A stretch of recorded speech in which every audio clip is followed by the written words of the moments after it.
মঙ্গলবার শিলচরে মন্ত্রী অশোক সিংঘাল উপস্থিত হয়ে শিলচর জাঙ্গিরখাল পরিদর্শন করে শিলচর করিমগঞ্জ ডিমা হাসাও জেলার ব্যবসায়ীদের সঙ্গে জিএসটি বিষয় নিয়ে এক সভায় অংশগ্রহণ করেন এবং 3 জেলার ব্যবসায়ীরা তাদের জিএসটি সমস্যার সমাধানের জন্য মন্ত্রী অশোক সিংঘালকে স্মারকপত্র প্রদান করেন। সংবাদ মাধ্যমের সাথে কথা বলতে গিয়ে মন্ত্রী অশোক সিংঘাল বলেন, শিলচর জাঙ্গিরখালের কাজ যুদ্ধকালীন তৎপরতায় সম্পূর্ণ করা হবে এবং সরকার সব সময় জনগণের পাশে থেকে কাজ করে যাবে।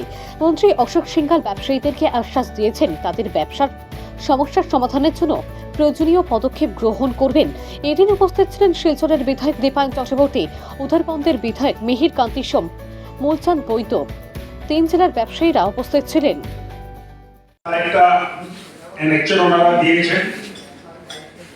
তারপর issue relating to legal procedure and bypassing of law তার উপর একটা দিয়েছেন, রিলেটিং টু রেজিস্ট্রেশন একটা দিয়েছেন, আর একটা উইশ দিয়েছেন যে কেন্দ্র সরকারের সাথে আমরা কথা বলে এগুলো ঠিক করব। 4টা বিভাগে বিভক্ত করে ওদের রেকমেন্ডেশন বা সাজেশন ওনারা দিয়েছিলেন। তো অমিত আগরওয়াল আমাদের মনির সাহেবকে পাঠিয়েছেন, উনি এখানেও এই জিনিসটা দিয়েছেন আমাকে। বেশিরভাগ কভার হয়ে গেছে, তবুও যদি কেউ কিছু বলতে চায় আপনারা বলতে পারবেন। সেক্রেটারি আমার কাছে অনেক বিজনেসম্যান আসে, ওরা বলছে স্যার আমাদের তো এই অবস্থা, এত টাকা লক্ষ লক্ষ টাকা নোটিশ আসছে, আমরা ব্যবসা বন্ধ করে দেবো, আপনারা কিছু করুন। আমার তো কিছু করার নেই। মিনিস্টার সাহেব এখানে এসছেন, চিফ মিনিস্টার এত বড় একটা আয়োজন করেছেন আসামের বিভিন্ন জায়গাতে কথা বলার জন্য আমাদের সঙ্গে, তার জন্য ধন্যবাদ। এবং আজকের এই অনুষ্ঠানের মাধ্যমে এটা কিছু ব্যবস্থা হবে উনি আশ্বাস দিচ্ছেন, তার জন্য আমি ধন্যবাদ জানাচ্ছি। আমার একটা পয়েন্ট এখানে আমি রাখছি, যেগুলো পয়েন্ট আলোচনা সেগুলো করার কোনো দরকার নেই। কথা হচ্ছে আমার একটা বিজনেস আছে, কলকাতায় আছে, ইউপিতে আছে, করিমগঞ্জে আছে, এটা আমাদের বাপ ঠাকুরদাদা থেকেই আছে। কিন্তু এই নোটিশগুলো আমাদের আসামে কেন আদার জায়গাতে হচ্ছে না কেন জানি না, কি ব্যাপার এটা, হয়তো এটা বলবেন কি এখানের মধ্যে রয়েছে। যারা এখানে এসছি, আমাদের ব্যবসা থেকে সময় নিয়ে এখানে এসছি, আমরা সবাই এটা আশা রাখবো যে আজকের মিটিংটা নিশ্চয়ই ফলপ্রদ হয়, এরকম জাস্ট আইওয়াশ না হয় কি গভর্নমেন্ট আমাদের সবার সাথে মিলে ফিরে গিয়ে কিছু হলো না, এটা যাতে না হয় আমরা সবাই আশা করি। তবে মিনিস্টার মহোদয়ের যে আমরা কথা শুনলাম, তো এটাতে আমরা সবাই আশাবাদী কি ডেফিনেটলি আগামীতে মূল জায়গাটা কী ছিল, মূল যেটা সবার সমস্যা ছিল সেগুলো হলো জিএসটি রিলেটেড সব নোটিশগুলো আসছে, আর নোটিশগুলো সব বড় বড় অঙ্কের আসছে। এরকমও দেখা গেছে কি একটা ব্যবসায়ীর সারা বছরের ব্যবসা হয়তো 1 কোটি টাকা, ওর নোটিশ আসছে 50 লাখ 60 লাখ টাকা।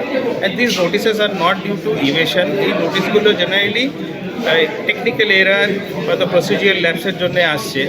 তো আমাদের পয়েন্ট হলো গিয়ে কি গভর্নমেন্ট আমাদেরকে প্রমিস করেছিল যখন জিএসটি লাগু করে, ইনিশিয়াল ইয়ার্সগুলো 17, 18, 19, তখন গভর্নমেন্টের জিএসটি পোর্টালের সিস্টেমও রবাস্ট ছিল না, কি আমাদের যখন আমরা রিটার্ন সাবমিট করতাম প্রায় হ্যাং করতো, আমরা টাইমলি দিতে পারতাম না। তো এই পিরিয়ডগুলো গভর্নমেন্ট আমাদের কখনো পেনালাইজ করবে না। কিন্তু এখন দেখা যাচ্ছে গভর্নমেন্ট আমাদের 17, 18, 19-এর ওই সব বছরের আর বছর পরে আফটার 7 লং ইয়ার্স, তো দেখা যাচ্ছে ট্যাক্স 1 লাখ হলে পেনাল্টি আসছে আরও 1.5 লাখ, তার উপরে ইন্টারেস্ট আসছে 1.5 লাখ, তার উপরে আবার সিজিএসটি পেনাল্টি আলাদা, এইচজিএসটি পেনাল্টি আলাদা, সব মিলে একটা বিরাট বড় অঙ্ক হয়ে যাচ্ছে। সো এই জিনিসগুলো গভর্নমেন্টের দেখা উচিত। জেনুইন যে ব্যবসায়ী আছে, এরকম মিনিস্টার বললেন, আমরা সবাই মানি 99.99% ব্যবসায়ী সবাই ভেরি ডিলিজেন্টলি ট্যাক্স দেন, সৎ উপায়ে ব্যবসা করেন। 0.01% যারা ব্যবসায়ী ট্যাক্স ইভেড করেন, ওদের জন্য বাকি 99.99% ব্যবসায়ীদেরকে প্যানালাইজ করা উচিত নয়। সো আমাদের দাবি ইনিশিয়াল 2 বছর অ্যান্ড স্পেসিফিক্যালি কোভিড ইয়ার্সগুলো যেগুলো নোটিশ ইস্যু হচ্ছে, যেটা হয়ে গেছে, সেই কেসগুলো ড্রপ করে দেওয়া উচিত ইমিডিয়েটলি, অ্যান্ড নতুন করে এই পিরিয়ডগুলোর কোনো যাতে নোটিশ ইস্যু না হয়। কারেন্ট ইয়ার্স এখন সবাই আমরা শিখেছি, জানি বুঝেছি। এখন আমাদের যেগুলো নর্মাল আগে যেরকম অ্যাসেসমেন্ট হতো, অ্যাসেসমেন্ট করা হোক, তাতে আমরা পেয়েছি। কিন্তু পুরনো এই যে এত 7 বছর, 6 বছর, 5 বছর, যাতে government drop on this cases.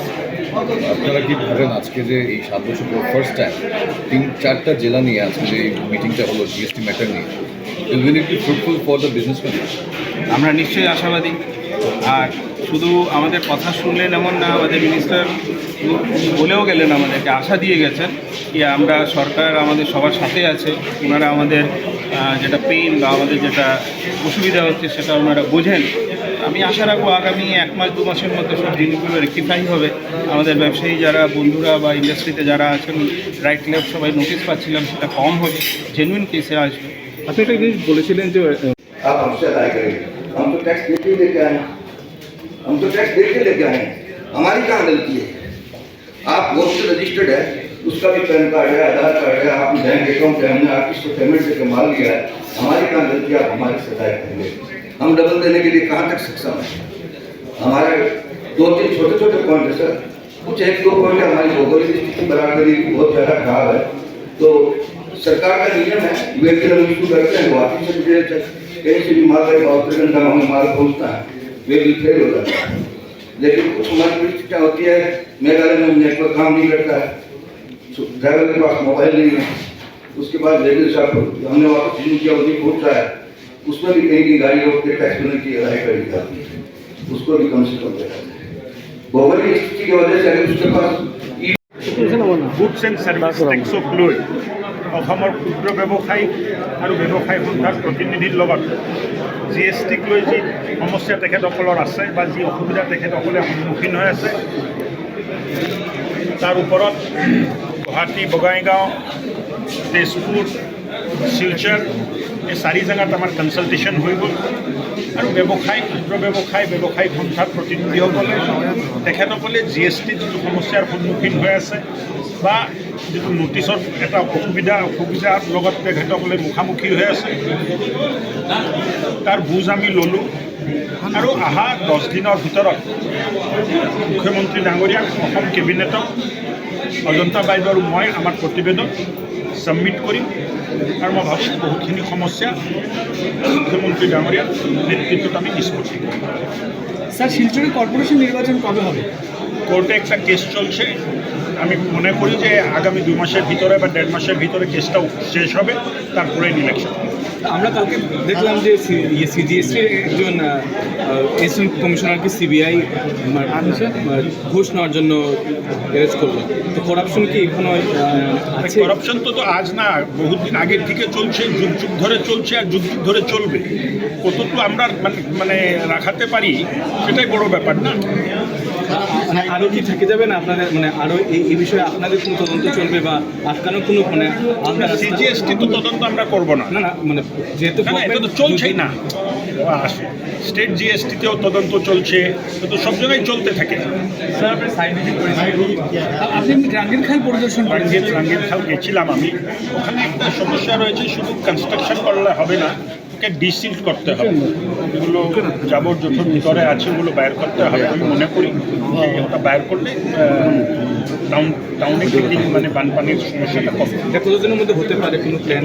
এটার একটা প্রজেক্ট রিপোর্ট তো দীপায়ন চক্রবর্তী বানিয়ে পাঠিয়েছিলেন 1.5 কোটি টাকা, যে খাল কথা বলবো এবং খালকে ক্লিনিং করার জন্য। এরপর ডিসি সাহেবের সাথে আমার এক্সিকিউটিভ অফিসার, শিলচর মিউনিসিপ্যালিটি, স্থানীয় বিধায়ক দীপায়ন চক্রবর্তী সবাই বসে আমরা সার্কিট হাউসে আলাপ আলোচনা। আমরা দেখছি সরকার এনক্রোচমেন্ট নিয়ে এত স্ট্রিক্ট কাজ করছে, কিন্তু শিলচরে এই সমস্যা সমাধান হচ্ছে না শুধুমাত্র এনক্রোচমেন্টের জন্য।